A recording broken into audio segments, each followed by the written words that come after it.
Hello, I'm Dr. David Powers. Last week, I was in Portland, Oregon at the second ever World Domination Summit, which was hosted by Chris Guillebeau. And one of the things Chris did at the conference is, well, actually, before I tell you what he did, let me tell you the backstory. Chris was doing this conference and somebody gave him some money, and just to do something with towards the conference, and the amount of money was $100,000.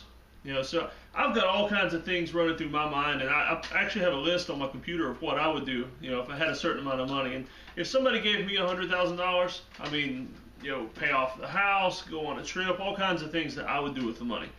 Well, Chris did something unique with money, and I'll tell you about that in just a minute. But first, I want to introduce my nephew, Ethan Van Buren. And just want to go ahead and ask Ethan. Ethan, what would you do if somebody gave you $100,000?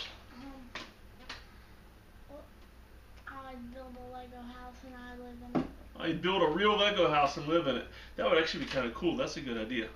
I may have to steal that one from you.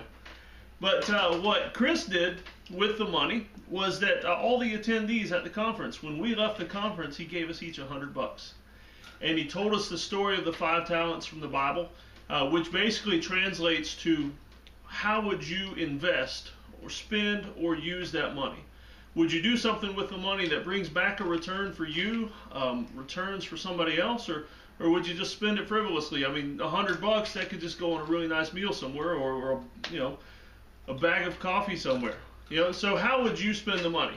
Well, Chris, he's the author of the $100 Startup, and so that was his idea, to give us $100 each and see what we would do with it. So here's what I thought I'm going to do with it.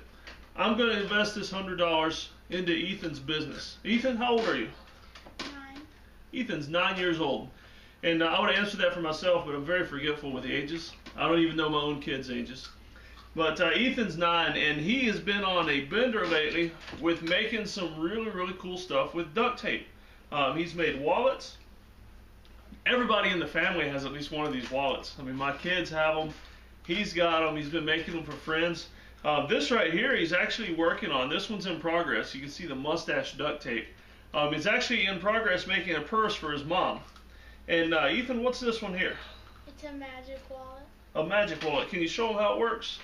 Oh, I have a credit card or something. Oh, you need a card for it. Okay. 1 second, folks. Here you go. Let's put a business card in there. Okay. You would stick it in the one end with those 2 lines. And then when you close it, and then when you open it the other way, it would go in the one with the crosses. Ah, cool. Now, is there a special name for one of those? Jacob's Ladder or something like that? Yeah. Okay.